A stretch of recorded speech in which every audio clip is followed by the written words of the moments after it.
Hello, I'm Phoenix Mayor Kate Gallego. What if I told you that the cure for cancer will come through Phoenix, Arizona? I believe that it will. Nearly 20 years ago, the city of Phoenix partnered with business, education, science, and medical visionaries to make a substantial investment in the medical and biosciences. Today, our life science leaders are driving translational discovery, which is also driving our tremendous growth. There are many reasons Phoenix is the fastest growing city in the United States. Our commitment to growing a strong, diverse economy, our support of entrepreneurial ecosystems, and our unparalleled quality of life. But as you're about to see, it's also an investment we made 20 years ago that is paying off handsomely today. We believe Phoenix is the new land of opportunity. We invite you to join us. There's something happening in Phoenix. It's groundbreaking, it's life-changing, and it's driving tremendous growth. Many factors have helped elevate Phoenix to the 5th largest city in the nation, but none has had greater impact than a field that has led to transformative thinking in genomics, precision medicine, molecular medicine, cancer and rare disease research, bioscience. It's driving translational discovery and Phoenix's rapid ascension. From a canal system that brought life to this valley 2,000 years ago, to TGen, which helped unravel the mysteries of life, innovation and collaboration have always driven our rise. Since 2019, our growth in the biosciences and healthcare has been unrivaled. In that time, we've added millions of square feet of biomedical space, billions in capital investments in primary facilities, creating thousands of new jobs. That places Phoenix in the nation's top 5 for emerging life science clusters. The home of Phoenix's translational discovery is the Phoenix Biomedical Campus, or as we like to call it, the PBC, a thriving 30-acre center of bioscience research, education, and urban life in the heart of a bustling downtown. Our welcoming culture of bold thinking and inspiring teamwork was born in 2002 with the International Genomics Consortium, IGC, and the Translational Genomics Research Institute, TGen, an affiliate of the City of Hope, a partnership that has spawned more than 25 companies and thousands of medical breakthroughs, including Cheyenne Analytics, Paradigm Diagnostics, and Viomics, which are now a part of Exact Sciences, along with Caris Life Sciences and Vidium Animal Health, all play critical roles in precision medicine. Exact Sciences has a growing presence on campus. So does NIH's National Institute of Diabetes and Digestive and Kidney Diseases main research facility. The newest addition to the campus is 850 PBC, a 227,000 square foot fully lab-enabled building designed for bioinnovation and collaboration. It's home to Arizona State University's Translational Science, their entrepreneurship and innovation team for biosciences, including their Health Entrepreneurship Accelerator Lab, HEAL Lab. And while the facility is humming with research and discovery, more innovators are always welcome. The Center for Entrepreneurial Innovation, CEI, plays a pivotal role on campus by supporting entrepreneurs with their Market Validation Lab program, as well as growing companies with LabForce, a program for training lab technicians. Education is a critical pillar of the PBC. All 3 of Arizona's public universities have schools on campus for medical education, research, and collaboration. Nowhere else in Arizona will you find 3 state universities in one place. That's more than 15,000 students working together on or close to the Phoenix Biomedical Campus. Looking for collaborators for your research? The universities and innovators on the PBC have close access to critical core services and clinical trials to deliver the latest innovations. For example, the Phoenix Veterans Administration's Million Vets program partnered with the University of Arizona College of Medicine, Phoenix. This concentration of universities creates a pipeline for talent and access to innovative entrepreneurs through universities and spin-outs of existing campus tenants. You also have access to researchers and physician scientists at the surrounding health systems and institutes of research excellence.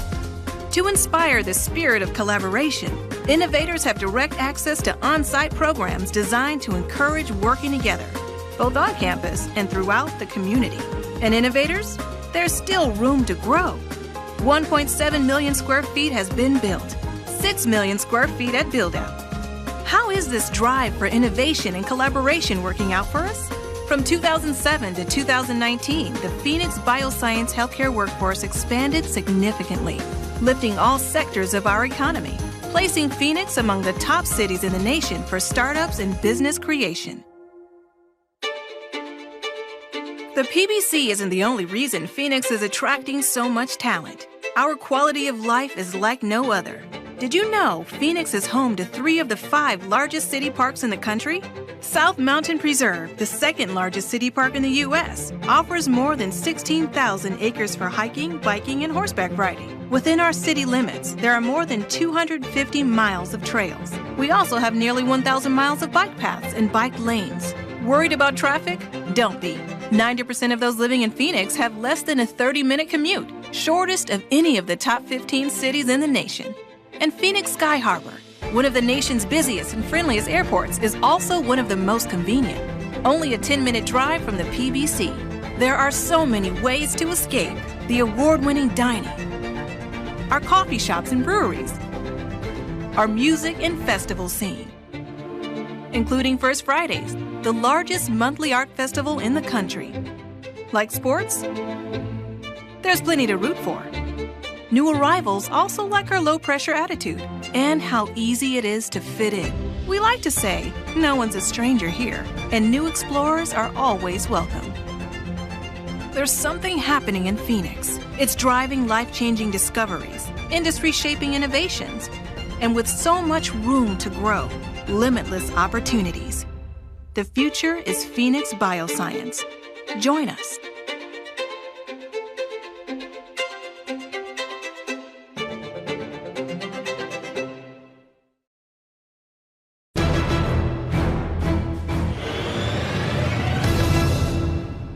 Well, good morning, everyone. Thanks for joining us here at Burton Barr Library as we kick off Arizona Heat Awareness Week. We're gathered today on the heels of Phoenix's first 100-degree day of the summer. Yesterday, we hit 102 degrees at Sky Harbor Airport. Arizona Heat Awareness Week recognizes that there are many more of these days ahead of us this summer, and that we need to be prepared as individuals, as institutions, and as communities to face challenges associated with our summer heat. Our event today also recognizes the critical role that you, our media partners, play in sharing information about community cooling resources and ways that residents can stay safe and comfortable this summer. Thanks so much for being here. My name is Dave Hondula, and I'm proud to represent the City of Phoenix's Office of Heat Response and Mitigation. Phoenix has the country's only publicly funded local government office focused on heat, created by City Council action nearly 2 years ago. Innovation in local government is a hallmark of Mayor Gallego's leadership, and that innovation certainly extends into our citywide work on extreme heat. It's my pleasure to welcome Mayor Kate Gallego.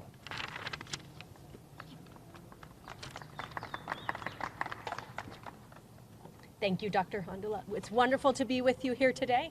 While much of the country is bracing for snow, Phoenix has already hit 100 degrees. We know the summer heat is a fact of life in our beautiful Sonoran Desert, and it's important to prepare for it. We are gathered here today to update you on some of the work the City of Phoenix is doing around heat. We have to work together to make sure we prepare for those who are most vulnerable to extreme heat. We work at all levels of government across the private and nonprofit sectors and neighbor to neighbor. Thank you to our partners, Maricopa County, Maricopa Association of Governments, nonprofits, and volunteers. The City of Phoenix amplified and refined the focus of our direct heat relief outreach last summer. Phoenix Cares case managers joined outreach shifts to better serve our unsheltered community. Nearly 100 shifts completed with our neighborhood streets and trailheads. We had nearly 100 volunteers, including significant contributions from volunteer pools with APS and Maricopa County Medical Reserve Corps. Thank you to our incredible staff and national service members who donated over 900 hours of outreach. We are very proud to be recognized by the United States Environmental Protection Agency as one of 10 leading exemplary heat communication and outreach campaigns across the country. But as is our nature, we always want to do better. We implemented a new heat relief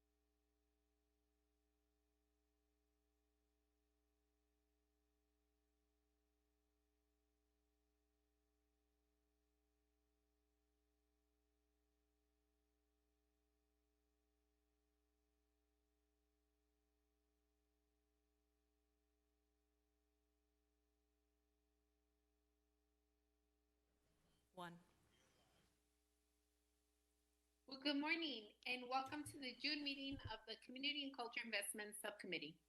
This subcommittee focuses on our city efforts around sustainability and recycling, our neighborhoods, parks, arts, libraries, education, and Head Start and homelessness. I will be calling this meeting to order. Today is June 7th, 2023, and the time is 10:03 a.m. And I am so sorry, everyone, that I'm not there in person, but I fractured my foot a week ago, and I have to stay home. Sorry about that. But with that, we will start today's meeting with a call to the public. First, I would like to have a representative from Law Department read a brief statement on the public comment section of this meeting. Thank you, Madam Chair. Members of the public may speak for up to 2 minutes to comment on agenda items to be discussed. Comments must be related to the agenda item and the action being considered by the subcommittee. The City's Council and staff cannot discuss or comment on matters relating to pending investigations, claims, or litigation. The City Code requires speakers to present their comments in a respectful and courteous manner.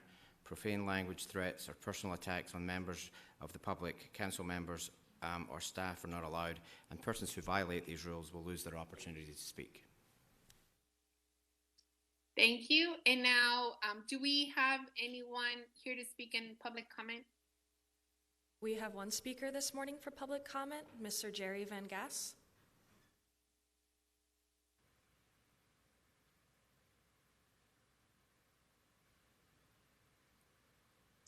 Good morning, Jerry Van Gass. I must admit, this is my favorite meeting in the city of Phoenix. I get to speak first, and I get to pick a topic. Our topic du jour for the last few months has been renovation of Papago Park. And the good news is I have no handouts today. I met with Natural Resource Director Jared Rogers and Todd Shackelford and 3 others from the city yesterday out at Papago Park. And there's a commitment to go ahead and do a major renovation. And I mentioned at the last meeting, it's going to take some time and it's going to take a lot of money, but it was the first parcel in the whole valley that was ever preserved for the public, and that was over 110 years ago. So it's due. I've got master plans here that go back to 1956. There's 3 different ones. The last one was 2006, but none of them have been fully implemented. So I think it's time to start implementing them and do the park proud. And it's an iconic site in all of Phoenix. 200 fewer people go there weekly than Piestewa Peak. So and we need to work with the surrounding compatriots on it, City of Tempe and the Pima Maricopa tribe. So with that, I want to thank the Parks Department. Thank you. Thank you. And now do we have anyone else? No, we have no other speakers. Great, thank you. Now we will move to approval of the minutes. Is there a motion to approve the minutes of May of 2023? So moved. Second. All those in favor, please say aye. Aye. Anyone, any nays? The ayes have it. Now we will move to consent items. 1, the fiscal year 2023-28 Public Art Plan, the artist contract for Maryville Grand Canal Crossing Public Art Project, the Pueblo Public Art, deaccession, and artwork donation Hatcher Urban Businesses, the request of approval of the Head Start Birth to 5 infectious disease mitigation policy. Does anyone want to hear anything on these items? No? Great. Is there a motion to approve items 2 through 6? I am very excited to make a motion to approve. Second. All those in favor, please say aye. Aye. The ayes have it. Thank you, guys. And now we will We will now move next to the agenda. We have items 7 through 9, information only. These items are the Head Start Birth to 5 report, April 2023, 2023 summer solstice celebration at Burton Bar Central Library, Phoenix Public Library's 2023 summer reading program. Would any of my colleagues like to hear more information on any of these items? No? Okay. Now we'll move to information and discussion. We will now move on items 10 and 11 are for information and discussion. We will begin with item 10, which is the Park Ranger hiring update. I will now turn things over to Parks and Recreation Department Director Cynthia Aguilar and our Deputy Director Jared Rogers. Good morning, Madam Chair, members of the subcommittee. We are here to provide you with a briefing, or a brief update, I should say, on our efforts to hire third shift park rangers. With me today, who will be giving the presentation, is our Deputy Director, Jared Rogers, who has been doing a tremendous amount of work to get this process going. And I'll turn it over to Jared. Thank you, Cynthia. And good morning, Chairperson Guardado and members of the subcommittee. As Cynthia mentioned, we've been hard at work getting a third shift of rangers onboarded. I wanted to start, I'd be remiss if I didn't, by a huge shout out to the HR department. Human Resources has been incredibly helpful in getting this fast-paced hiring underway. So to start, we'll just take a step back by talking about the park rangers that we have. Just as a reminder, we have two different assignments that typically happen for our park rangers. They can either be assigned to work in our mountain preserves or also in our urban parks. The third shift rangers would be specifically for the urban park assignments. And then as a further reminder, park rangers do help to provide guest satisfaction in our parks by making sure that parks are safe, attractive, and usable. Further talking about the preserve rangers, I'll point out on this map you can see all the green and tan areas are the main areas that they're asked to serve in. So in the north areas we have the Phoenix Storm Preserve, Deem Hills, North Mountain Park, etc. In the east areas we have Camelback and Piestewa Peak, Dreamy Draw, and south is primarily South Mountain Park and the Rio Salado Habitat Restoration Area. The preserve rangers typically focus on animal habitat, the hiking trails, making sure trailheads and restrooms are safe. They also educate the people on code of conduct and park rules and offer programming, as you can see in the photo on the slide. They also work in assisting with emergency situations when we have lost or injured hikers. They help close trailheads when those rescues are happening. They help communicate to park users so people know what's happening, and they assist with first responders in actually helping in the rescues themselves. Currently, the last two columns on this slide might be the most, that I would hone in on and look at. Total rangers in these areas, that totals up to 69, and we currently have 8 vacancies that we're hoping to fill very soon. This current effort that we're talking about and updating is primarily focused on the third shift of urban rangers, but we may be able to fill some of these assignments as well. So switching over to the urban park rangers, the rangers that are working in that area, they support our city's urban park system. So these would be more traditional parks with playgrounds like seen here. There's 186 parks that they help to patrol. They also help with pedestrian pathways and tunnels, and their primary focus is to help educate the public about the code of conduct, park rules, and city ordinances. Current staffing levels, we have 2 shifts currently with a total of 28 rangers, and there's 5 vacancies. So the third shift hiring efforts, we posted the job on May 5th. It was open till May 21st. We had great focus on making sure that they were posted on Facebook, on LinkedIn, on various City of Phoenix channels.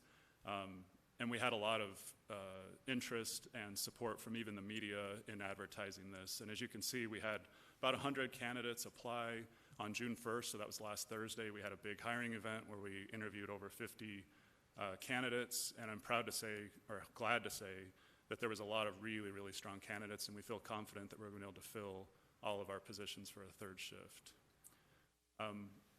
Of course, as soon as we get them hired, it doesn't mean they're ready to go right out the chute. There will be an onboarding effort that first week in July 10th through 14th will be general onboarding that any new employee at the City of Phoenix would go through. Then we would have 2 weeks of Ranger Academy from July 17 through 28. And then from July 31st through September 9th, we'd be doing some intensive field training, including the last 2 weeks of those would be field training on the actual third shift, where they'd start to learn what it's like to patrol overnight in those last 2 weeks. And then the intent, the target is September 11 would be the day that we're going to have the third shift operating, which would mean at that point we will have 24-hour Ranger coverage throughout the system. And with that, I would open up to any questions or discussion. Great. Anyone have questions or comments? I just have one question, Madam Chair. Yes, go ahead, Councilwoman. Thank you. So when you were hiring, it was both for the third shift, but also the other vacancies, correct? Madam Chair, Councilwoman Stark, and members of the subcommittee, this recruitment was specifically targeted for third shift because of those unique hours. However, we think there could be candidates that are interested and qualified to fill some of the daytime vacancies. So once we get through these efforts, we are certainly going to use this process to check in with them to see if they would have an interest in working in those vacant positions in the first and second shifts. Okay, great. Because, again, we need them during the day as well. So if we can fill those vacancies, I'd be happy to see that as well. Thank you. Thank you, Madam Chair. Thank you. And anyone else?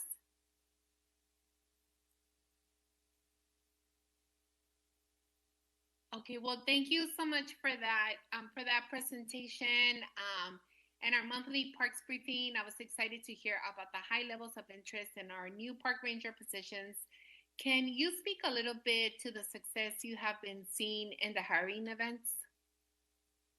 Sure, Madam Chair, members of the subcommittee. As Jared mentioned, we do want to give the Human Resources Department a lot of credit. And so for us, this was a unique expedited hiring process since we had so many vacancies to fill. And the process worked extremely well for us. So we were able to get a quick recruitment out. We were able to get a lot of marketing of these positions through using different methods with HR's help. And then that singular day hiring event that was held last week on June 1st really allowed us to get everybody in the doors. The next step is similar. There'll be a day where they come out to one of our facilities, I believe next week, to do the paperwork. And so versus going one by one, this group hiring event was very successful. Yeah, we should figure out how do we do that for more departments, just because, you know, that's pretty amazing. Thank you for that. And for our city residents who may be watching today's meeting, can you help explain the difference between our park rangers, employees from the private security company we hired as a stopgap measure? Sure, Madam Chair, members of the subcommittee. So a couple differences. The security services really were the first time that we had eyes in our parks overnight. And so the intent or the scope of work for the security services is for them to provide roving patrols of 12 specific park locations that were approved by the City Council last fall on November 2nd. So those security guards are tasked with patrolling those 12 parks between 8 p.m. and 10 a.m. 7 days a week. The park rangers, similarly, once they get on board, will be working parks overnight, but their span of control is beyond those 12 parks. So they have a responsibility to patrol the vast majority of the urban park system, those 186 parks. Security services are able to educate on the code of conduct, but they do not have some of the same authority a park ranger would be, such as issuing a trespass notice or a citation. Great. Well, again, Cynthia, staff, everyone, thank you guys so much. I know that there's a lot of us on this subcommittee and on the council that are very concerned on everything that is happening in our parks, and we just want to make sure that our families can continue to enjoy the parks, continue to take their kids into the parks. I know we opened up 2 splash pads this past week in District 5, and just seeing the activation in the parks is amazing. And making sure that we have, good quality workers patrolling our parks, I think it's important. So thank you guys so much for all of your hard work. Thank you. And with that, if no one has any other comments, we'll move on to item 11, which is Park Activation Neighborhood Grant Program Update. And I think you get to stay with us, right, Cynthia? I do, yes. Thank you, Madam Chair, members of the subcommittee. Happy to be here to provide you with an update on the department's efforts to build the Park Activation Neighborhood Grant Program. And I first want to start the presentation by noting what we mean in terms of park activation. And so when we discuss park activation, we're essentially talking about anything that helps encourage the positive use of parks. Thankfully, with such a vast park system, the public has a wide range of parks and recreation programs and amenities to enjoy throughout the city. There are numerous benefits of park activation. Not only does it help promote a healthy lifestyle for residents, but it also helps us maintain clean, safe, and accessible parks. There are also many methods that can be used to help us activate our parks. In addition to more natural daily park activation, which may include families enjoying traditional park amenities and open green space, the department also delivers programming in our parks that we coordinate and oversee ourselves, as well as programs that are delivered in our parks in partnership with many community partners. We also seek to ensure our parks are active by providing park amenities that residents want to use. If it appears amenities are underutilized, we work with neighborhoods to identify new or modified amenities for their parks. The department is also excited to begin the preparations to launch the new Neighborhood Park Activation Program. And with this program, the department will be using $500,000 in ARPA funding to develop a grant program for neighborhood organizations listed with the City of Phoenix through the Neighborhood Services Department and to local Phoenix nonprofits. Neighborhoods and nonprofits will be able to apply for funding specifically to coordinate and implement free park programs and events for the community in parks serving people who reside in qualified census tracts. We recognize that we cannot activate each of our 186 parks on a regular basis without the help of neighborhoods and community organizations. This will serve as an opportunity to help us further activate our parks and provide safe spaces for the public. This slide just shows some examples of the types of activities that a neighborhood or nonprofit could apply for funding to coordinate. It could be a movie series in the park, concert series in the park, a food truck festival. It could also be youth sports programming, a single-day clinic, a multi-week type of program, neighborhood farmers market, fitness programs, various festivals and cultural celebrations, and also holiday events, which are also very popular for neighborhoods to want to get involved with. And so we plan to use a variety of methods to market information about this grant opportunity. We will make sure that all of the information goes out in both English and Spanish. We will be working with our Neighborhood Services Department partner to make sure that we can send information to those neighborhood associations who are listed with them and noted as official neighborhood groups. We also have many existing partners that we will be sending information to, and we will also be sharing information to previous and current Parks and Recreation programs participants and families, and that database has thousands of people that will receive the information. We'll also look forward to working with city council offices to get information in your newsletters and on social media, as well as marketing the program at neighborhood meetings and community events, and sending information to schools as well. So the timeline for the program is what's demonstrated on this slide. So we are in the process of hiring the person who will be the grant administrator. We actually have interviews for this position next week. So we've already posted the recruitment and had applicants for this. Then that person will come on board and help us finalize program design and development over the summer in June and July. And then in August, by the end of August, we plan to actually open the grant. And again, that's when we'll be making sure that neighborhoods know about these opportunities. The grant administrator will be able to provide support by facilitating grant workshops for neighborhoods. They'll be able to provide technical assistance. And then ultimately, there'll be an internal committee that reviews the applications. And we plan to then take that recommendation to the Parks and Recreation Board, who has the final authority to approve these applicants in November. That puts us at awarding the grants in January of next year. And these neighborhoods or nonprofits will have through October of 2024 to spend the funds. You likely already are aware that all ARPA funding has to be used by the end of 2024. So by asking them to use it by the end of October, that gives us a couple of months to finalize reporting and information that we have to submit that are grant requirement deadlines or requirements of the federal government for the ARPA funding. And with that, I'd be happy to answer any questions. Chairwoman. Oh. Thank you. Does anyone have any comments, questions? Councilwoman Stark? Thank you. It's more for clarification for the audience. If you could just define what a qualified census tract is.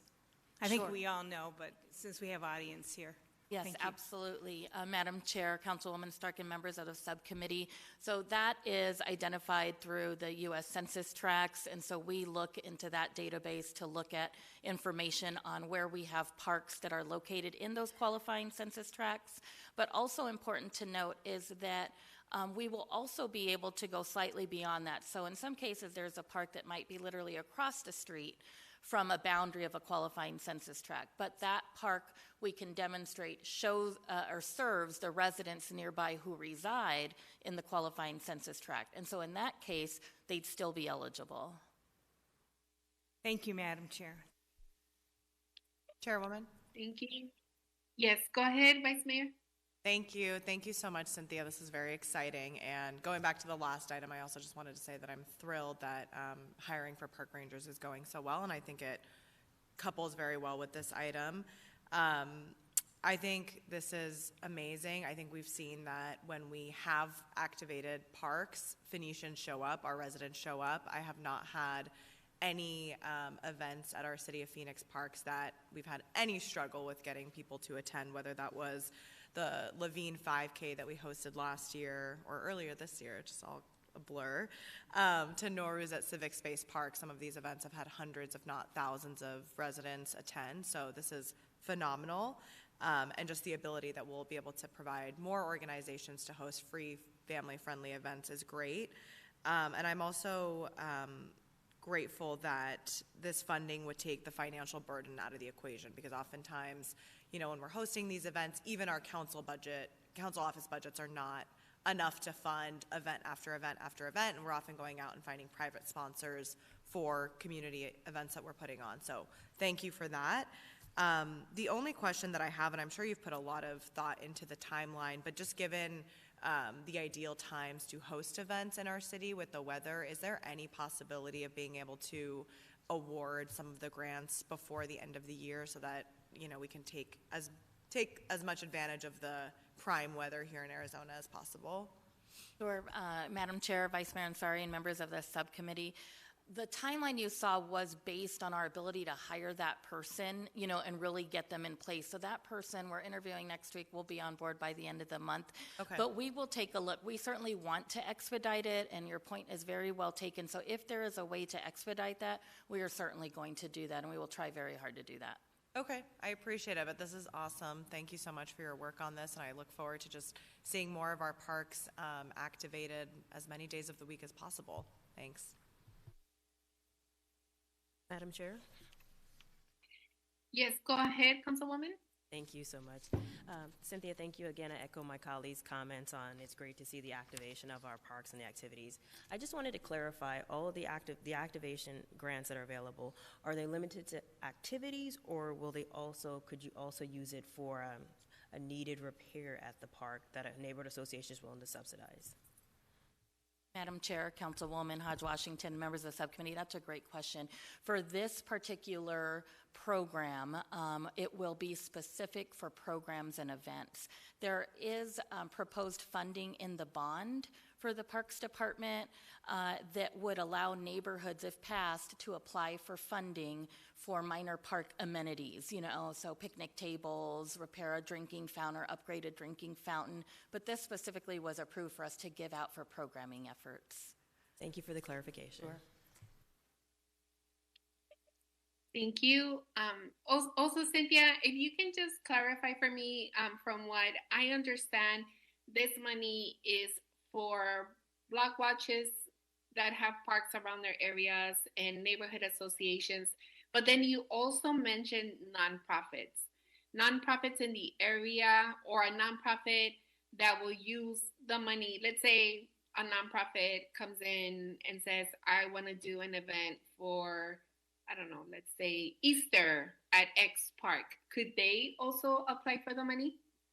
Yes, Madam Chair, members of the subcommittee, yes, they can. And so when we say neighborhoods registered or listed with the City of Phoenix through the neighborhood services departments, it's just your usual neighborhood associations that are registered through NSD and who are recognized as an official neighborhood group. But we recognize also that a lot of the neighborhoods work very closely with community partners and local nonprofits who might have more of a capacity to deliver the programming. So either can apply, that neighborhood or that local Phoenix nonprofit, so long as the activities would take place in a Phoenix park in an area that serves people living in a qualifying census tract, then they would be eligible. So I know that, there's a couple T-ball teams, that work like a family that works together with a nonprofit that would like to probably do T-ball, then they qualify to apply for the money?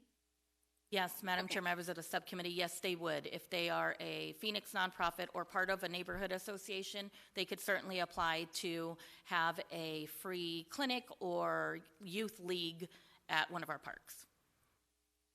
Great, thank you. Yeah, no, I just think this is, thank you for listening, Cynthia, and being creative and trying to figure out different ways. I know we joked about, having DJs in the parks and, and saying that we want to do all these different things to activate our parks.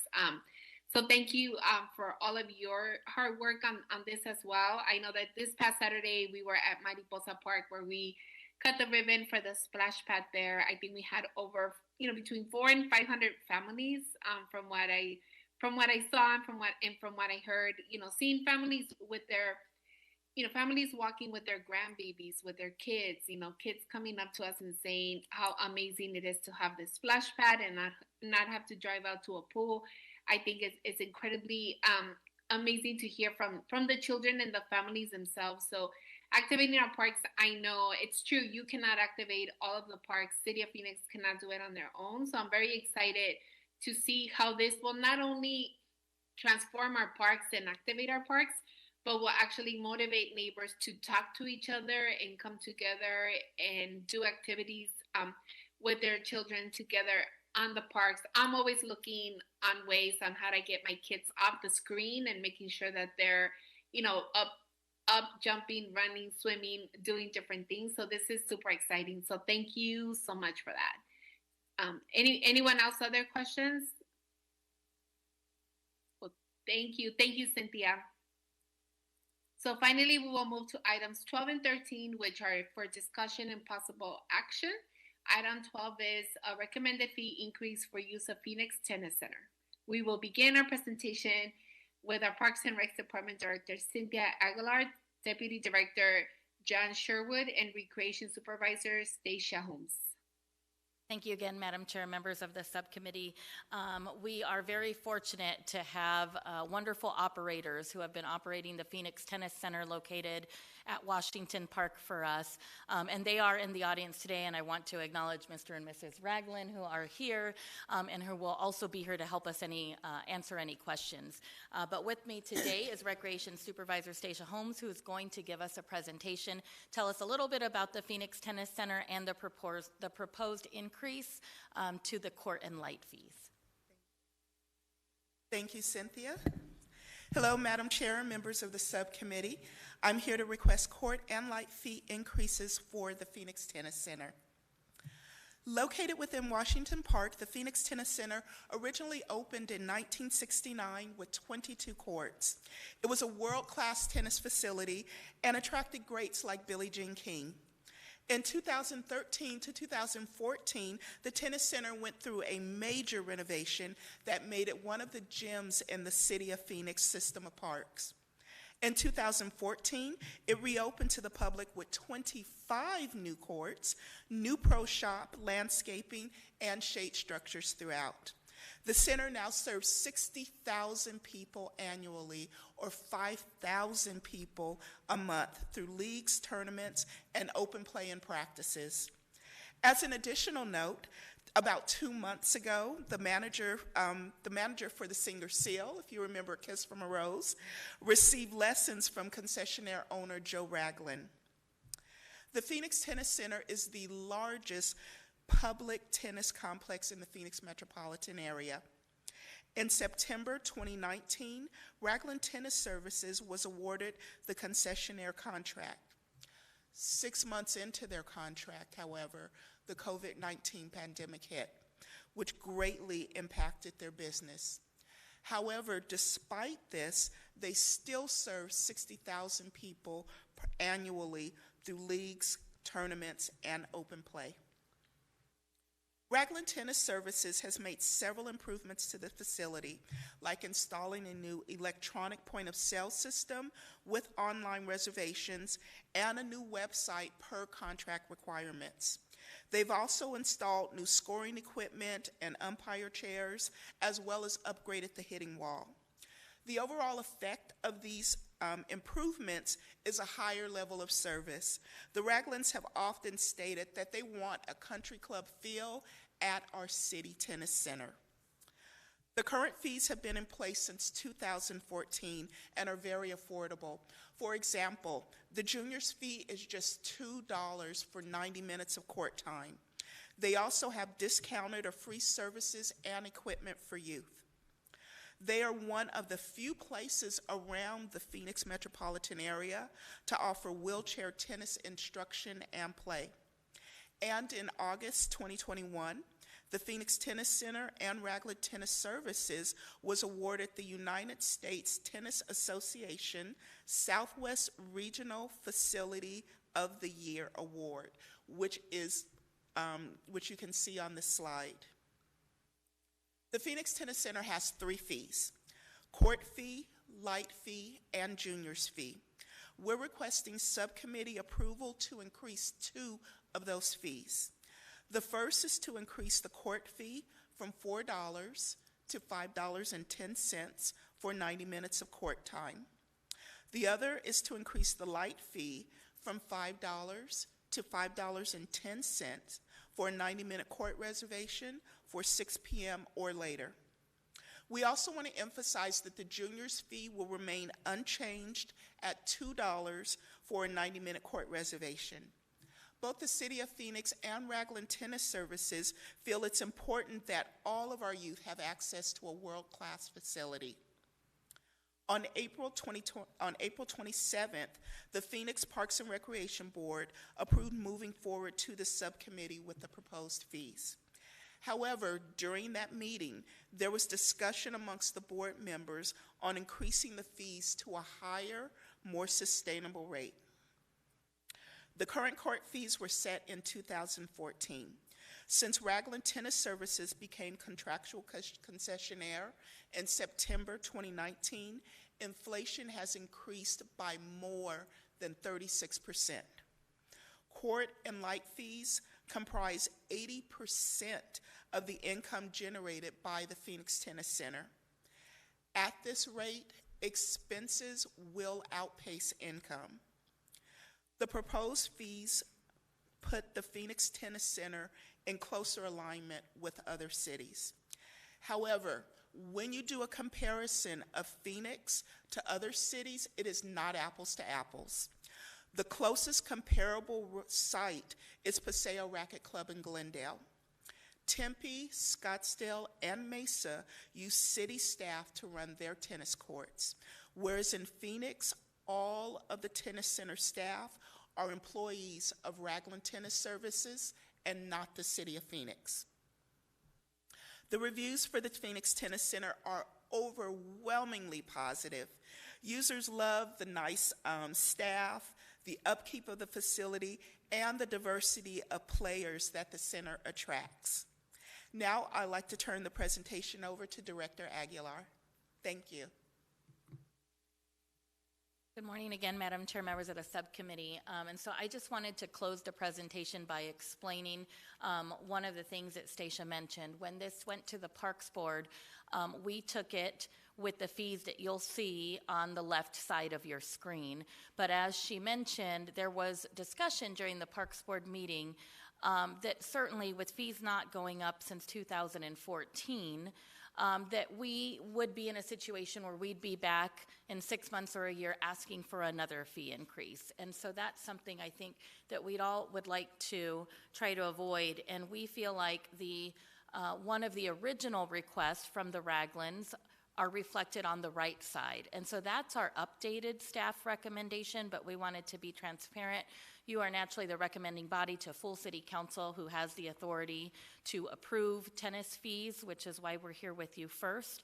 And we feel that the recommendation to go from $4 to $6 for that court fee and $5 to $6 for the light fee still keeps us very affordable in alignment with what other tennis centers that other cities offer are charging, while still allowing what's needed to run a successful facility, and so people can still have an affordable but high quality facility to play tennis. I want to thank the Raglins as well because they remained committed to not changing the junior fees, and we're the only city in the Valley that has a special fee for juniors, and I think that just further shows their commitment, especially to youth in the area, to ensure that they have access and opportunities to tennis as well. So that fee we are not requesting. So just, again, our updated recommendation for you to approve as a recommendation to full city council would be to increase the court fees from $4 to $6 and the light fee from $5 to $6 and to leave the junior fees at $2. And I believe that with that concludes our presentation. Thank you. Anyone have any questions, comments?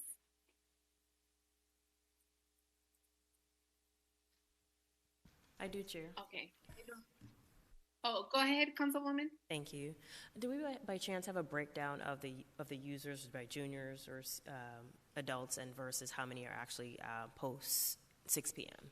Sure. Madam Chair, Councilwoman Hodge-Washington, and members of the subcommittee, I'd be happy to ask Mr. and Mrs. Raglin to come up and maybe help provide any information that she might have on the user statistics.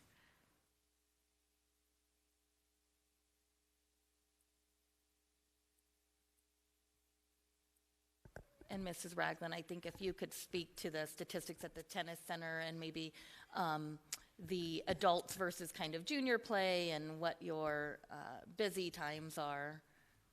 So, Madam Chair, my name is Veronica Raglin, and I'm the business and legal consultant for Raglin Tennis Services. Thank you very much for having us here today.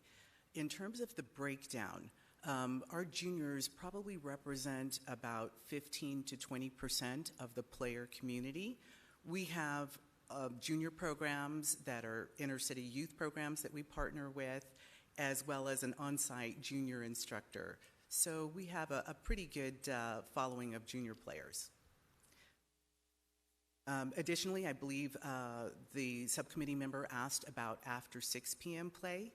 After 6 p.m. play is a very popular time. Our courts are probably about 70 to between 65 and 70 or 80% reserved at that time. Another high time is like the 8 to 10 or 11 time frame each morning. Thank you. Thank you. Other questions, comments? Okay, well, thank you so much. Do we have any speakers? I'm sorry. We have 2 speakers this morning in the audience. Veronica Ragland, as well as Joe Ragland. Thanks for hearing me out. I appreciate it. My name is Joe Ragland. I'm the concessionaire at the Phoenix Tennis Center. I've been here, well, excuse my attire. My wife has already let me know about that, and I had to go to work this morning. So I came here straight from work. But anyway, I moved here back in 1981. I played professional tennis for about 6 or 7 years, and I did all of my training at the Phoenix Tennis Center. which I fell in love with. After I retired, I worked at a country club as the director of tennis for about 20 years, and got tired of the corporate thing and wanted to do my own thing. The Phoenix Tennis Center came along. I was blessed, very blessed, to have an opportunity to represent the Phoenix Tennis Center. It was a dream of mine. I'm all tennis. I've never had another job. This is what I do. We came to you today needing some help in continuing to run that program, as Stacy said, not like a public facility, but like a country club atmosphere. If any of you guys were to just come by unnoticed, you're going to be treated at first class representative of coming to the Phoenix Tennis Center. As you come to the door, my staff is going to welcome you there. All of them have Ragland tennis attire on, and the facility is a Class Act facility. Just come on in and check it out. But we want to continue to hold it on that level, and we need some help from the city. So, again, we appreciate you guys hearing us out, and we look forward to taking the Phoenix Tennis Center to another level. Thank you.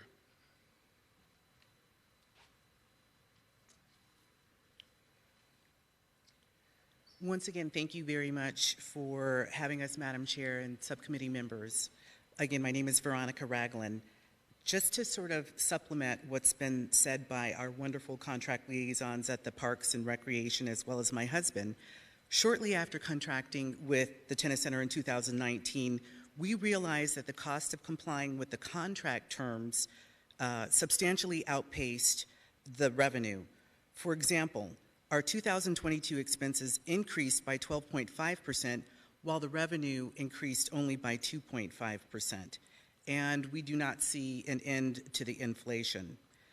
80% of our revenue is selling courts, but we've been forced to restructure our business model. We've raised rent for instructors. We've installed vending machines. We are selling advertising. We're doing all these things which take away the resources from court scheduling and facility management. The last fee increased, as you heard, in 2014 to $4 for 90 minutes of court time.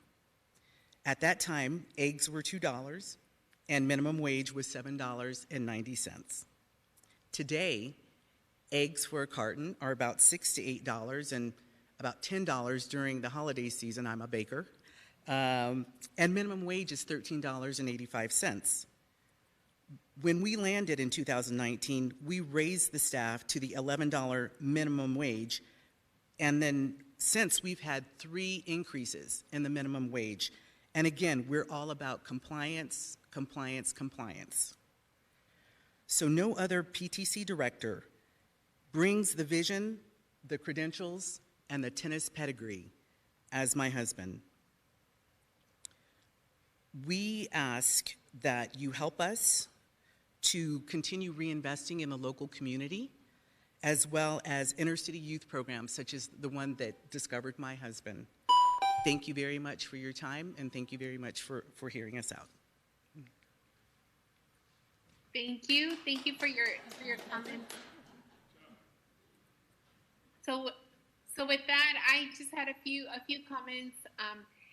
Given the significant increase in operational costs at the Phoenix Tennis Center since the current fee structure was implemented in 2014, an increase may be necessary to ensure the center and current operators can remain physically sustainable and continues offering quality tennis programming and services to the community. And I still need to go check out the tennis courts. I will definitely be giving you guys a visit very soon. And with that, I would like to make a motion to recommend the City Council approve increased fees for the Phoenix Tennis Center to be $6 per adult per 90 minutes and $6 per court for lighting per 90 minutes. I would like to further recommend that the City Council approve no change to the current junior fees of $2 per junior per 90 minutes. Second. All those in favor, please say aye. Aye. Any opposed? Doesn't sound like. Okay, congratulations, and thank you guys so much for all of your hard work.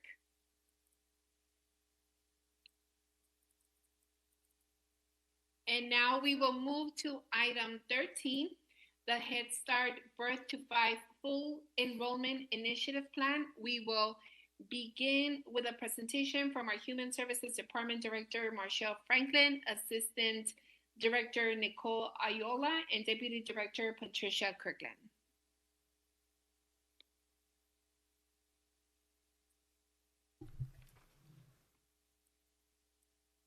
So, good morning, and thank you, Madam Chair and subcommittee members.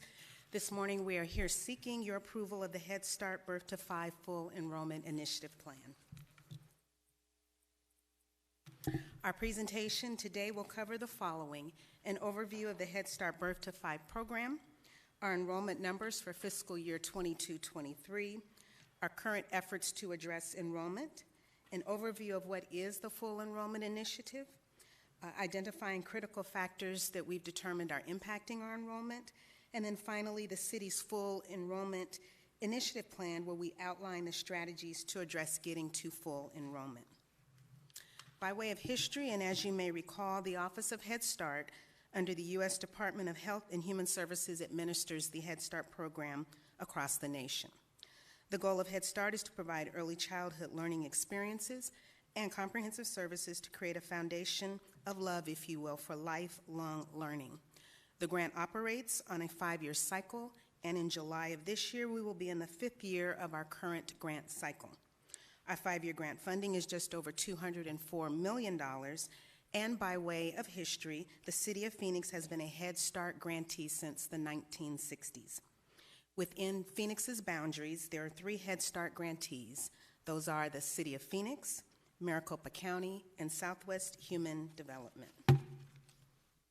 Specific to the City of Phoenix's program, we provide 3 options for the 3,451 slots assigned to us. Those programs are our Early Head Start Child Care Partnerships, where we contract with 3 child care centers, where we contract with 3 child care centers to provide child care to 188 children ages birth to 3 whose parents or guardians are working or attending school. Our second option is the Early Head Start Home-Based Program, which serves 300 children ages birth to 3 through a home visitation model where caseworkers work with families on child-parent interactions and how to prepare children for preschool. And our third program option is our Head Start Preschool Program, where we contract with 4 school districts and 2 nonprofits, and we collectively call those 6 our education service providers, to provide classroom-based education for 2,963 children ages 3 to 5. As it relates to program eligibility, the Office of Head Start defines eligibility for the program as a family income that is at or below 100% of the federal poverty level, and as an example, for a family of 4, that equals $30,000 gross per year. It also, eligibility also can be a family who is experiencing homelessness, a child in foster care, or a family receiving public assistance. Nicole will now walk you through our current enrollment numbers and strategies to date to increase enrollment. Thank you, Marshall. Madam Chair, members of the subcommittee, I will begin by providing information on the current status of the Head Start Birth to 5 program and add some additional context. The City of Phoenix, as the Head Start program grantee, has 3,451 funded slots across 3 program areas, as Marshall mentioned. As of May 31st, 2023, enrollment numbers were at 68%, with 2,341 of the total 3,451 available slots filled across the previously mentioned 3 programs. Please take a moment to notice that the home-based program is the one program area that is significantly affecting the overall enrollment percentages, as it is only 29% enrolled.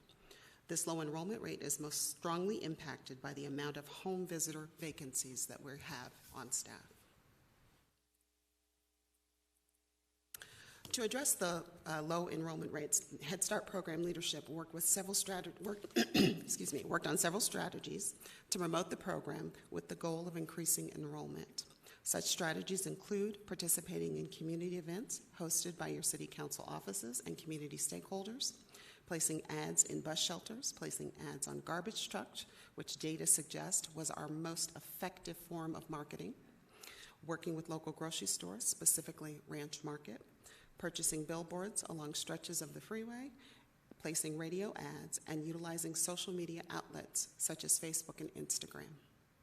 The program has invested more than $100,000 in marketing over the past year and will be increasing the marketing budget and will continue to work with the department's public information officer to develop additional marketing strategies. As staff does have an effect on enrollment, Head Start leadership has worked with the Human Resources Office and participated in hiring events where we were able to make 20 offers, resulting in 10 new staff members being hired. The team will again work with the Human Resources Office to plan an additional hiring event in the very near future. Finally, staff was able to take advantage of the city's $2,500 hiring and retention incentives to help recruit and retain top talent. Madam Chair, staff heard your request and has increased discussions with our internal partners. We have begun more intently working with the Parks and Recreation Department on marketing to those families who participate in summer programs and attend summer events. In addition to discussing ways to get information out to our PAC program families, as this information that can be shared with neighbors, friends, or other family members. Head Start staff is also working with the Neighborhood Services Department to gain access to block watch groups and neighborhood associations. Finally, Patty Kirkland, who's sitting to my left, serves as the Vice President of the Board of the Arizona Head Start Association. This association provides support and advocacy to Arizona Head Start grantees, and over the past year, the board has been discussing the factors impacting enrollment and innovative ways to address them, thus increasing enrollment across the state. Now we will take a look at statistics related to Head Start enrollment nationally, regionally, and throughout Arizona. As a result of COVID, Head Start programs across the country were negatively impacted. Programs nationally, regionally, and locally found a significant change in the needs of families and available workforce, which has had a remarkable effect on enrollment. The first bullet shows that national enrollment as of March 2023 is at 80%. I would like to note that 48%, or nearly 1,500 grantees across the nation, are currently enrolled at only 70% or less of their funded slots. You see here that regionally enrollment is at 78%, and in the state of Arizona, which is where we're most focused, obviously, enrollment is currently at 79% of the state's funded slots. Okay. Now that we have laid the landscape for the Head Start Birth to 5 program, we will begin discussing the Full Enrollment Initiative. The Full Enrollment Initiative mandates that between 97 and 100% of the 3,458 slots are filled. By filled, we mean that a child has been enrolled in a slot and participated in at least one day of programming. Through monthly reporting to the Office of Head Start, they monitor each of the grantees' program enrollment. Those grantees identified as operating below 97% for 4 consecutive months are automatically enrolled in the Full Enrollment Initiative, which provides strategic support to agencies with the goal of obtaining full enrollment. Now I will turn it over to Patty Kirkland, who will discuss the details of the full enrollment process. Madam Chair, members of the subcommittee, due to under-enrollment from September to December of 2022, the Head Start Birth to 5 program was notified of its mandatory participation in the Full Enrollment Initiative in March of this year. The requirements of the initiative include the development of a plan to reach full enrollment within 12 months, which for us will be May of 2024. And we must maintain that full enrollment, for the next 6 consecutive months after that. The Office of Head Start will provide technical assistance during the first 12 months and requires quarterly updates. Our first update will be July of 2023, and then every 3 months after that.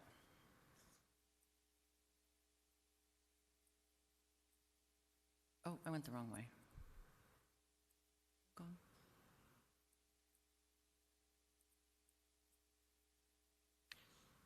I'm sorry about that, I apologize. To develop a plan, we had to identify critical factors in enrollment. And I'm going to give you a high-level overview of what we did to identify these factors. The leadership team, which is comprised of Human Services Administration and the Head Start Birth to 5 management team, used various resources to identify the most significant factors. The team reviewed data on enrollment, why families withdrew from the program, and the reasons teachers resigned. They also looked at surveys completed by families, teachers, and city staff in March of this year to identify trends in program satisfaction. The Head Start Birth to 5 management team has been meeting monthly with its designated Region 9 Office of Head Start Program Specialist, who has knowledge of Head Start regionally and throughout the state of Arizona. We have hired a consultant who was a former employee of the Office of Head Start, and she has knowledge of Head Start nationally and understands Head Start trends, the current trends. The Community Needs Assessment was used, which is a comprehensive description of community strengths, needs, and resources, and was last completed in 2022. This assessment is conducted annually as mandated by the Office of Head Start. The team reviewed this document to determine if current slot allocations continue to align with community needs. Through the analysis of the resources, the team identified 4 critical factors that have impacted full enrollment in the Head Start Birth to 5 program. Again, I'm going to give you a high-level overview of these 4 critical factors. The first critical factor identified was workforce.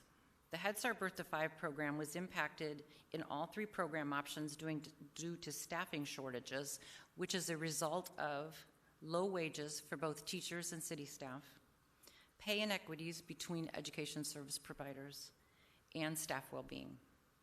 Due to staffing shortages during the 22-23 school year, there were approximately 500 vacant Head Start slots and 200 vacant early Head Start slots. The second critical factor that the team identified is family needs.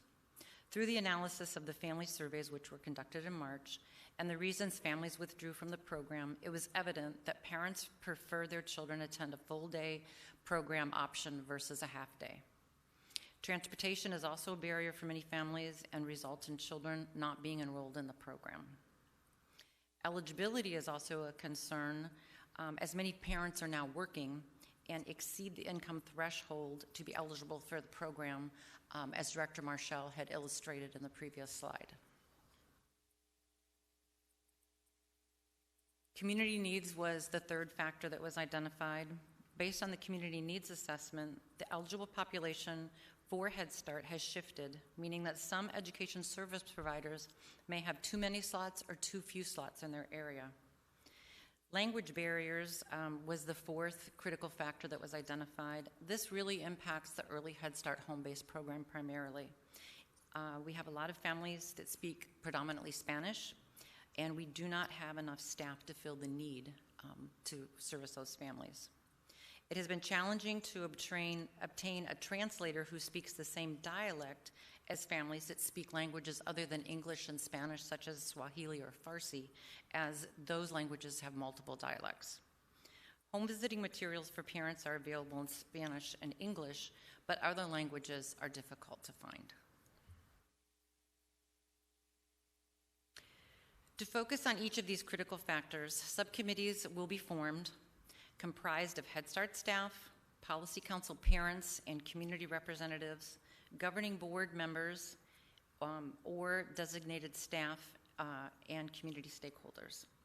Councilwoman Guardado, as chair of the Head Start Birth to 5 program's governing board, we would certainly love for you, someone you designate, or other members of the Community and Cultural Subcommittee to participate in this process to help us reach full enrollment. The subcommittees will be tasked with identifying action items and objectives to reach full enrollment. I'm now going to highlight a few of the action items that have been initially identified by our staff for each of the 4 subcommittees. The Workforce Subcommittee will be tasked with developing strategies to address staffing shortages for both city staff and education service providers, which are the 4 school districts again and the 2 nonprofits that Marshall referenced earlier. First, I'm going to talk about city staffing shortages. It has been a challenge to hire city staff due to lower wages. When the full enrollment initiative plan was drafted, the class and compensation study had not been completed nor was approved yet by the council. This will go into the plan as a marketing tool for the recruitment of new staff for the city in the education division. The subcommittee will collaborate with the city's Human Resources Department to hold hiring recruitment events focused on individuals who speak or are bilingual in Spanish to fill vacancies within our home-based program. The Education Division's mental health team, which is comprised of 5 certified behavioral health specialists, will find innovative ways to support staff's mental health. Many of our staff are feeling overwhelmed due to extensive caseloads. Now I'm going to talk about what the workforce team will look at when it comes to the education service providers.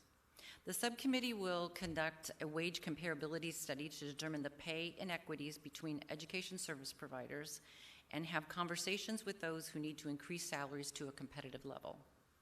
To support the retention of education service provider staff, the subcommittee will work with the providers to develop an onboarding plan for new teachers that highlights the Head Start program performance standards, the requirements for continuous assessment of children's progress, and an introduction into the curriculum that is used. The subcommittee, in collaboration with the Education Division's mental health team, will work with education service providers to identify ways to support teachers' mental health proactively and innovative ways to support those who are feeling overwhelmed. The next critical factor that was identified, as I had said earlier, is family needs. The subcommittee will develop strategies to support the education service providers to offer more full-day options. The subcommittee will hold focus groups with parents to identify transportation needs and work towards resolving any barriers parents have. They will also identify more eligible families through the subcommittee's work to find new community partners who are currently serving children and families who could potentially be eligible for Head Start. The third critical factor we identified, again, was the community needs. This subcommittee will use the community needs assessment completed last year to identify if slots are in the areas of highest need. The subcommittee will also develop a recruitment campaign for these areas to ensure residents in the community know about Head Start and the advantages offered through the program for children and families. The last barrier that was identified, again, was language barriers. And the subcommittee will work with the city's Human Resource Department, again, to conduct special recruitment for home visitor candidates who are bilingual in Spanish. The subcommittee will also review and provide recommendations for the program's Family Language Assessment Tool. This is a questionnaire that we use when families are enrolled into the program. It is completed to identify the family's primary spoken language and primary written language. The subcommittee will determine if any additional questions are needed in that tool to determine a family's dialect in their primary language. The subcommittee will use the Family Language Assessment Tool to determine which languages to print parent materials in. I am now going to pass it back to Director Franklin to finish the presentation. Thank you, Patty. To recap the timeline that we've discussed throughout this presentation, in March 2023, the Office of Head Start notified the city that our program was under-enrolled, which led to a meeting in April with the Office of Head Start outlining the requirements for the full enrollment initiative plan.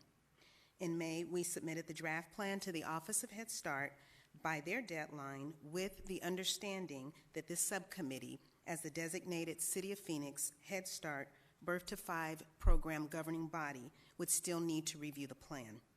If approved, staff will submit an updated plan with any feedback from this subcommittee by the end of June, and in July, we'll start providing those quarterly updates to the Office of Head Start on the status of the plan as referenced by Patty. And finally, again, as Patty mentioned, May 2024 is when we must meet our full enrollment. In closing, I want to share that the full enrollment initiative plan is dynamic and can be adjusted as necessary. As such, staff will be coming back to this subcommittee throughout the next 12 months to provide updates and seek additional feedback as we move through reaching full enrollment. Madam Chair and subcommittee members, this concludes our presentation, and we welcome your questions and feedback. Thank you. Anyone have any questions or comments? Madam Chair, I just have a couple questions. Yes, go ahead, Councilwoman. Thank you. So in your efforts with coordination, have you had a chance to talk to our educational liaison office? Maybe you have they made any suggestions on how they could help perhaps? Councilwoman Stark, Madam Chair, members of the subcommittee, are you referring to the Youth and Education Office? Yes. Yes. Tim Valencia and I are good friends, and we work together on a lot of different initiatives. And so, yes, we do have some plans in place, and we will probably see if we can get him to participate in one of our subcommittees as well. Okay, thank you. And then is there anything as council members we can do to help promote the program Head Start? Do you have any suggestions that we could do? Maybe I know social media probably. Is there anything else? So, Madam Chair and Councilwoman Stark and subcommittee members, yes, yes, and yes. We know traditionally there are your listservs that you have. We know that you have your community events that when we're aware of those, we always do our best to participate. But if you have any ideas in terms of as you're communicating with your constituents in which you think that's a great avenue for us to be able to get information about Head Start out, we'll do whatever is necessary to meet that need in a way that addresses whatever communication preference you're using within your council office.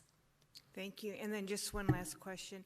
Do you think there was any residual effects or impacts from the pandemic? Did that, I see Nicole shaking her head. I just was curious if that didn't help Thank you, Councilwoman Stark. I will address that. Yes, there were significant, excuse me, I'm so sorry.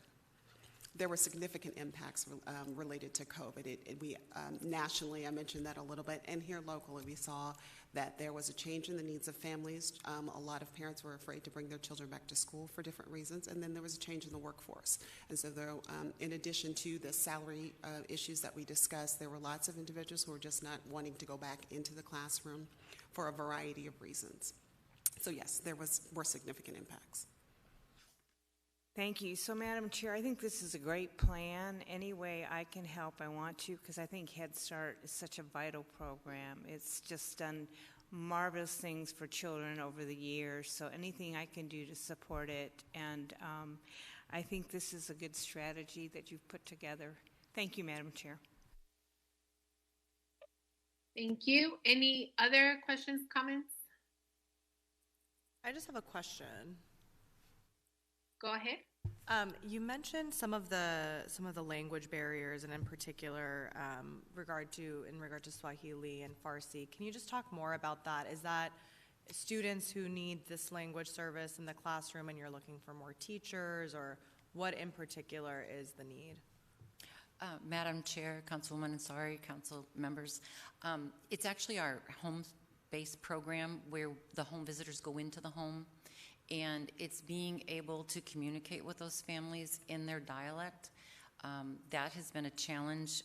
As I noted, Swahili and Farsi have multiple dialects.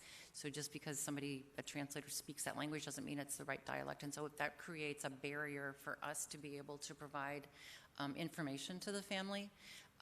So that's one thing that we're looking at. And then also too, the continuity of the same translator really helps families feel comfortable. People are coming into their home, and so we want to make them as comfortable as possible.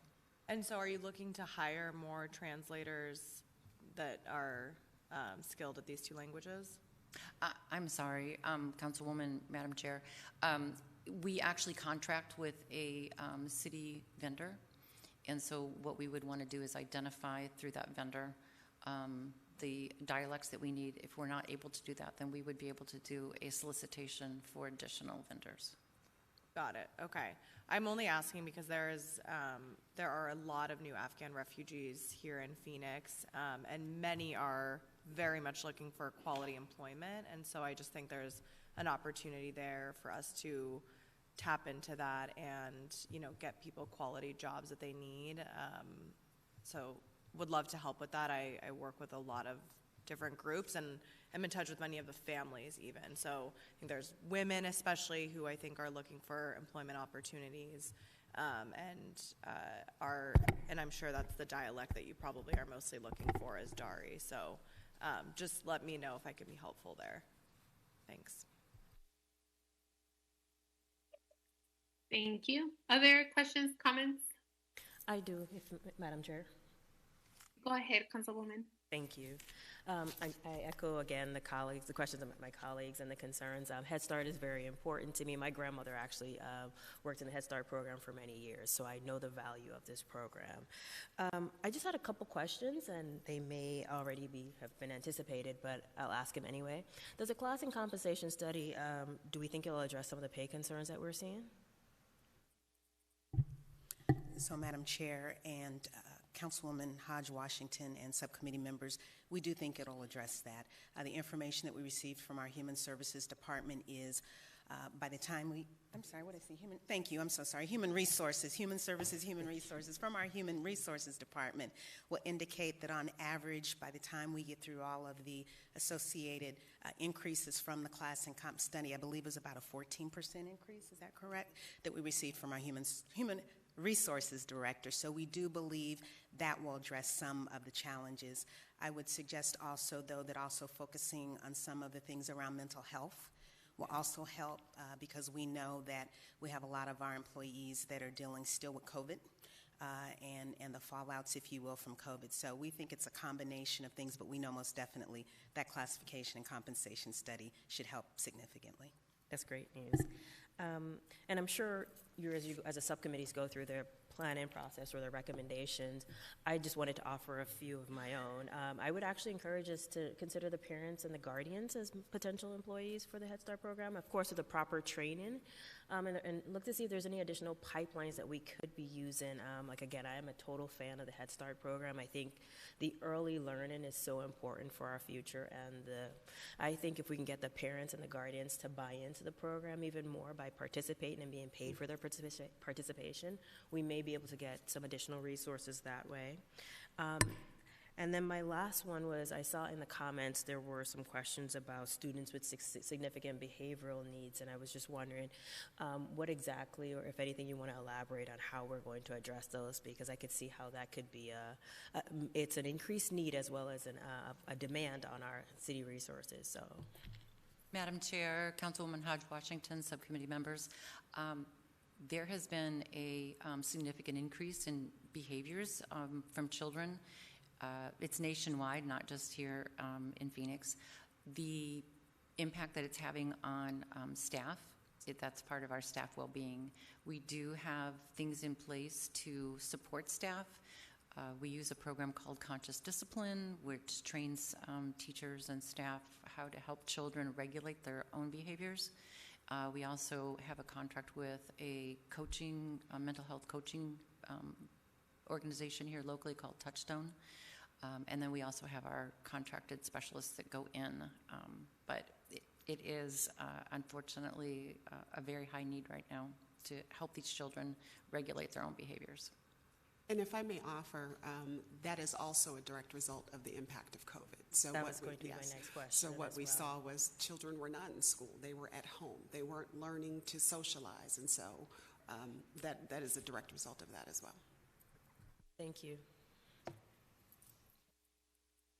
Thank you. I also have a couple of questions. I don't know, Marshall, maybe you can clarify this for me. I really want to understand what is it that makes a family qualify for Head Start? Is it just is it various things, or is it just the income?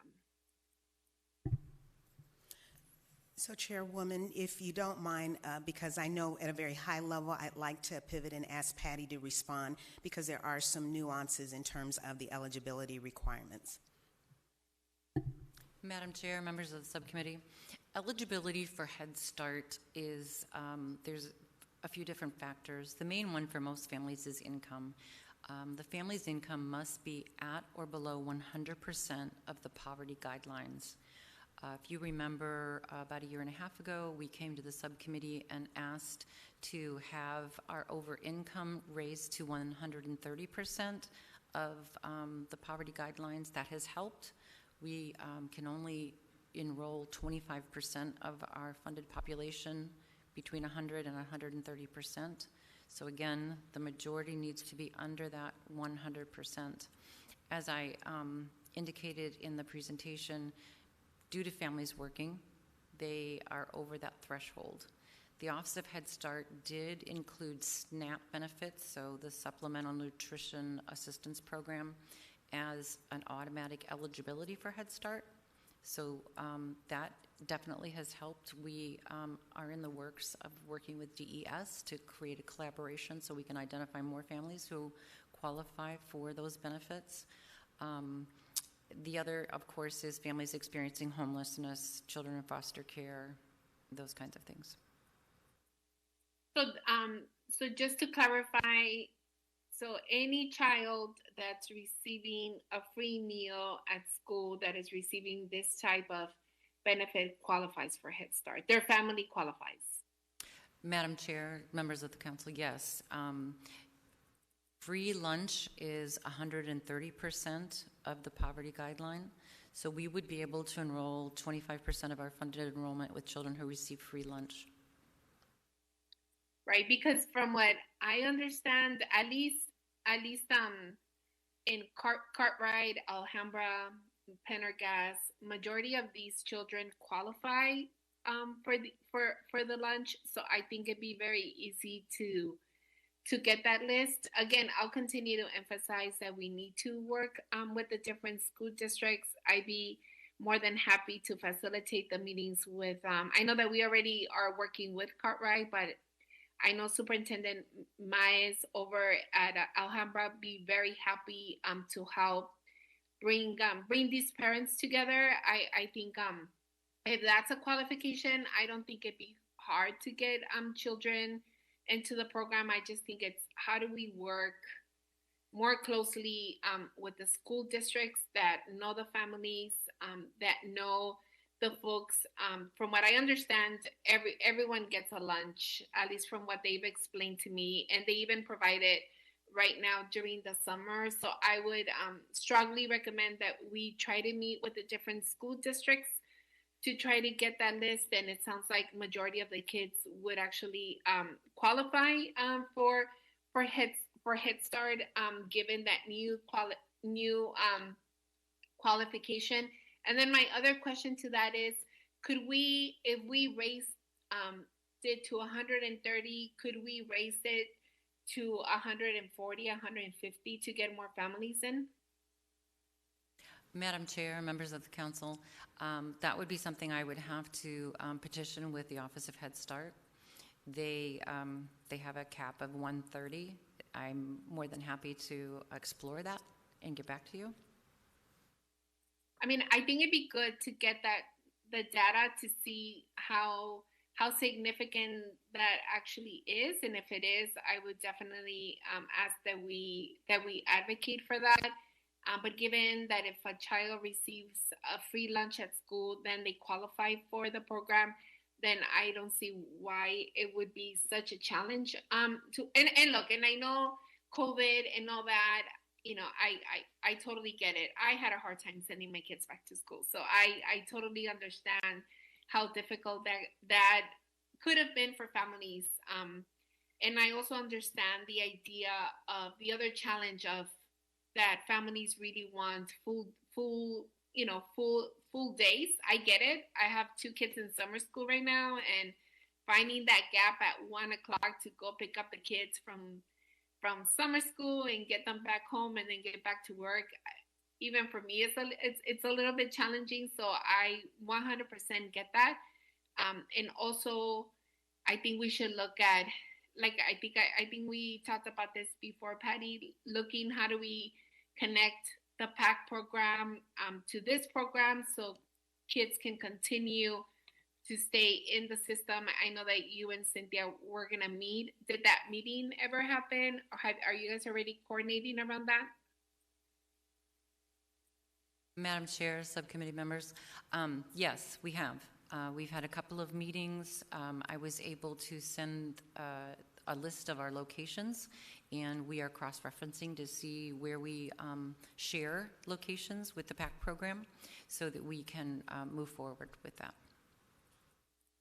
And in terms of home visitors, how many do we need? How many more do we need? Madam Chair, subcommittee members, we have 28 positions.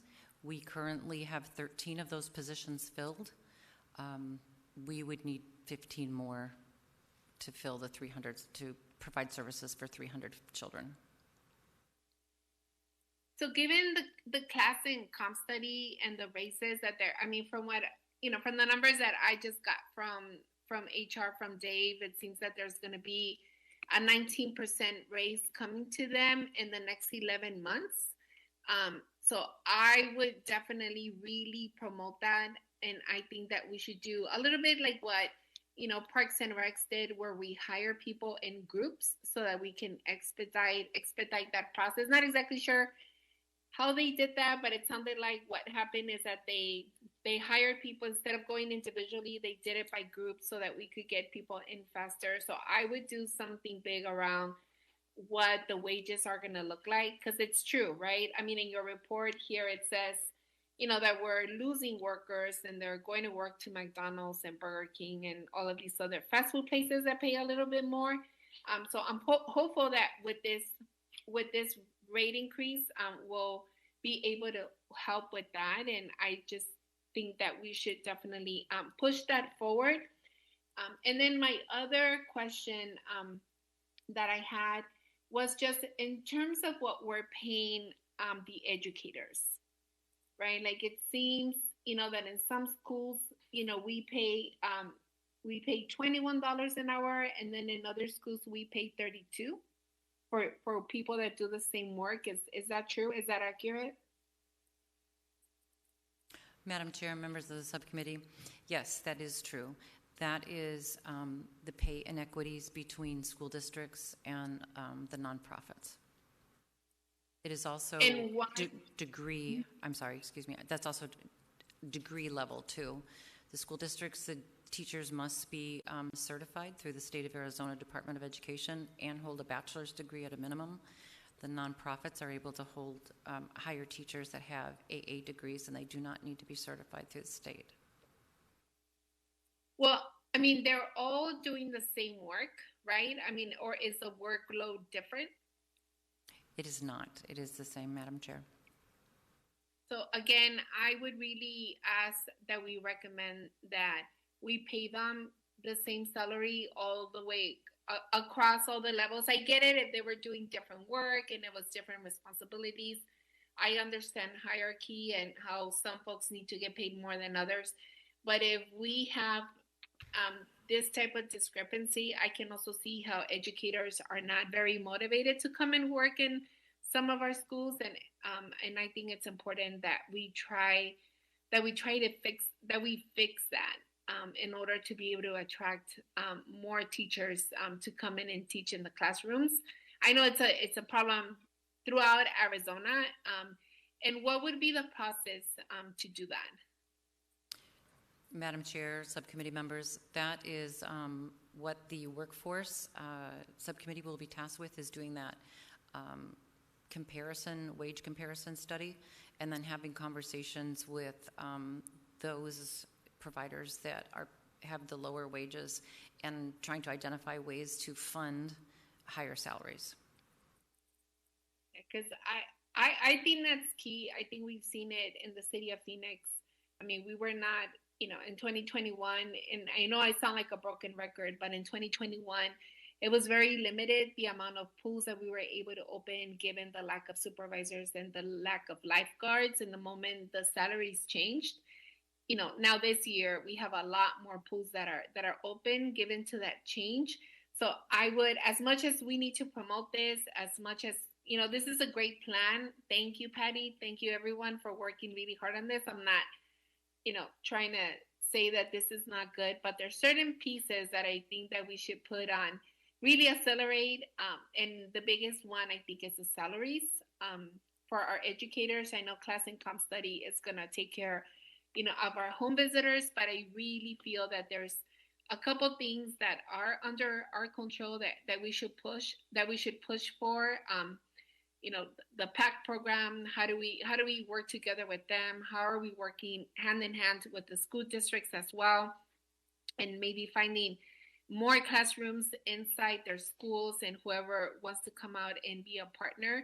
And like I said, I will continue to work with you guys and facilitate those meetings and help with some of the recruitment. But I think changing salaries is important, that we go ahead and that we do that. But with all that, I know that everyone has highlighted our Head Start program in Phoenix is experiencing a crisis. While other cities across the country are experiencing similar enrollment issues, I know that we're acknowledging and that we're seeing that we are responsible for addressing the situation here in Phoenix. Head Start staff, Phoenix families, and most especially our children are being negatively impacted by any real intent we have to address the issues head on.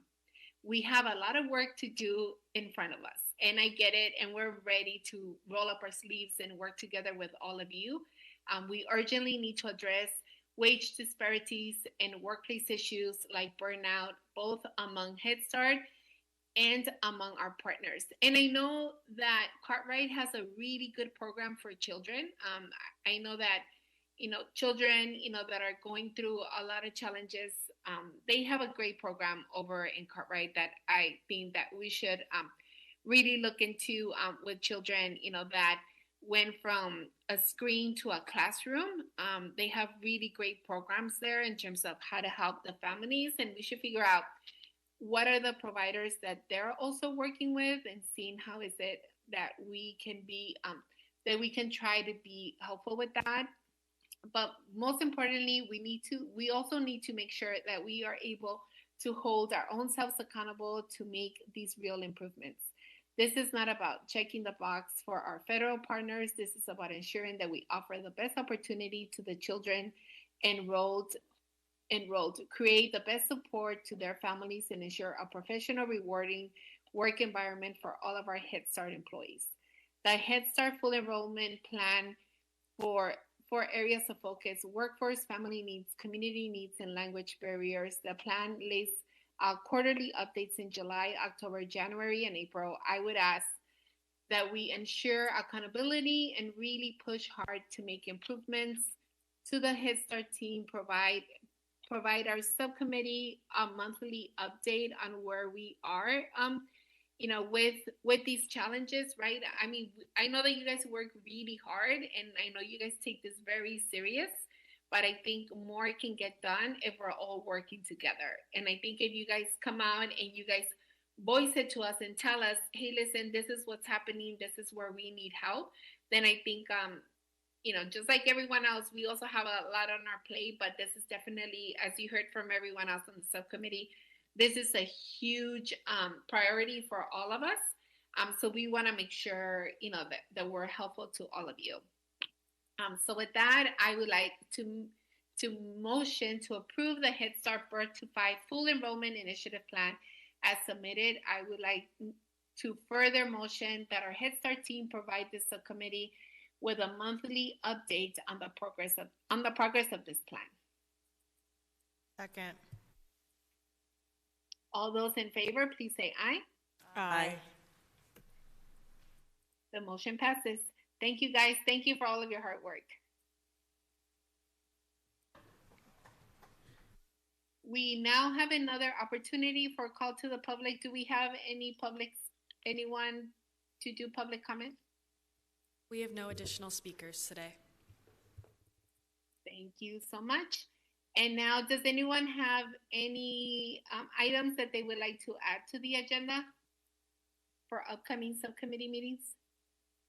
Not at this time. Thank you.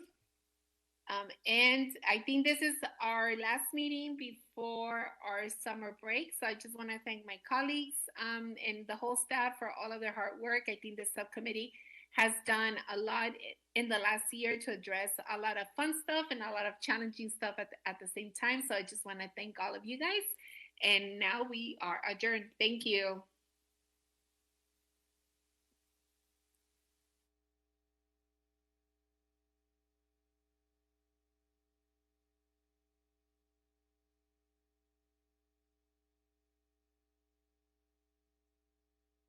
And so we celebrate the skill sets, the practice, the training, and everything that goes into being a lifeguard and having the ability to give somebody a little bit more time and a chance to